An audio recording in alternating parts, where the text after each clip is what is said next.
You're not breaking because of him. You re-breaking because he woke up a version of you that you buried a long time ago. A version of you that learned affection was always conditional. A version that learned silence meant danger. A version that learned love disappears without warning. He didn't create that wound. He just pressed on it. Hard. Let's stop pretending he has that much power over you.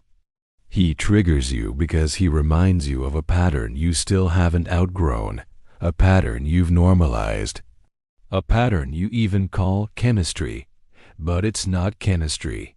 It's conditioning. And every single time he withdraws, you don't feel loss, you feel history. This video isn't about him. He's irrelevant. This is about the part of you that still reacts like you're fighting for survival. Let's be precise here. You are not addicted to him. You are addicted to the emotional chaos he recreates. He mirrors the unpredictability you grew up with, the inconsistency you learned to tolerate, the love you had to earn, and the silence you had to decode. That's why you can't just move on. You're not attached to the man. You are attached to the version of yourself that kept trying to be enough for someone else. He is not the wound. He is the trigger. And you are mistaking that activation for a genuine connection. Let's talk about the wounds he presses on. The first one is the abandonment imprint. When he pulls back, it doesn't just feel like distance. It feels like danger. Your nervous system reacts long before your logic can catch up because it remembers chaos as its normal state. This isn't just heartbreak. It's a full-blown trauma response. The second wound is the earned worth identity.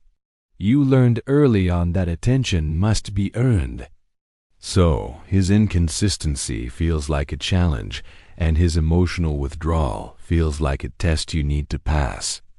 You chase him not because he's so valuable, but because you were taught that you aren't valuable unless someone finally chooses you. This isn't desire, it's programming.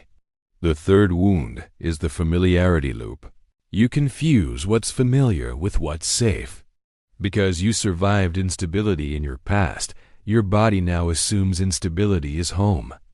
So when a man is steady and consistent, you feel nothing. You might even feel bored. But when a man is inconsistent, you feel everything. That's not love. That's the past repeating itself, playing out on a loop. You see, you're not drawn to him. You're drawn to the emotional battlefield he recreates for you. You don't actually want him. You want redemption. You want the win you never got as a child. You want the happy ending you were denied. So you try to get from him what that younger version of you never received. But here is the hard truth.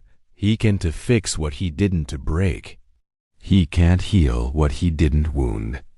He can only expose what you've been ignoring. And right now, he's doing exactly that. So, how do we make the shift?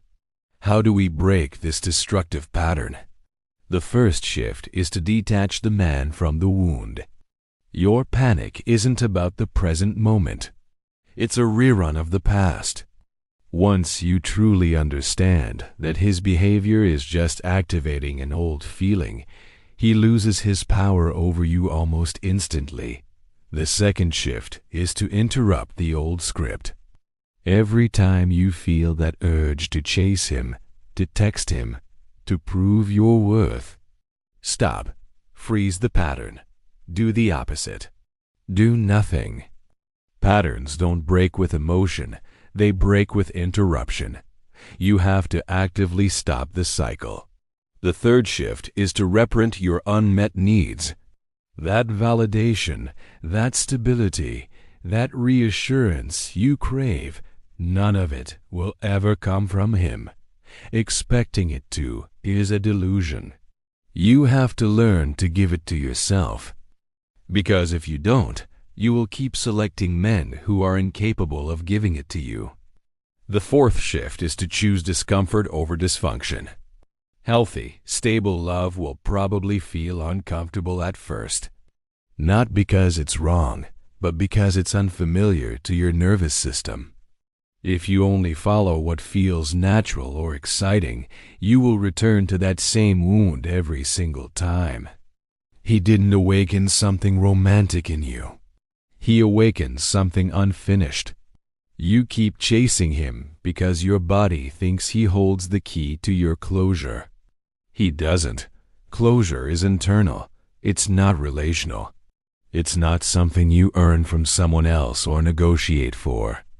It's a decision you make for yourself. The wound he activates isn't an invitation to run after him. It's a command to return to yourself.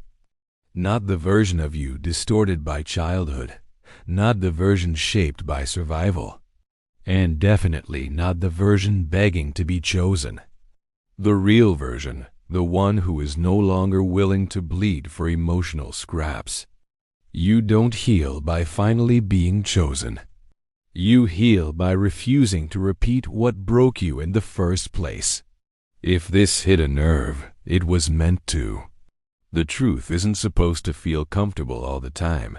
It's supposed to wake you up. Subscribe not for comfort, but for clarity. For the psychology behind every pattern you're finally ready to outgrow. Thanks for watching.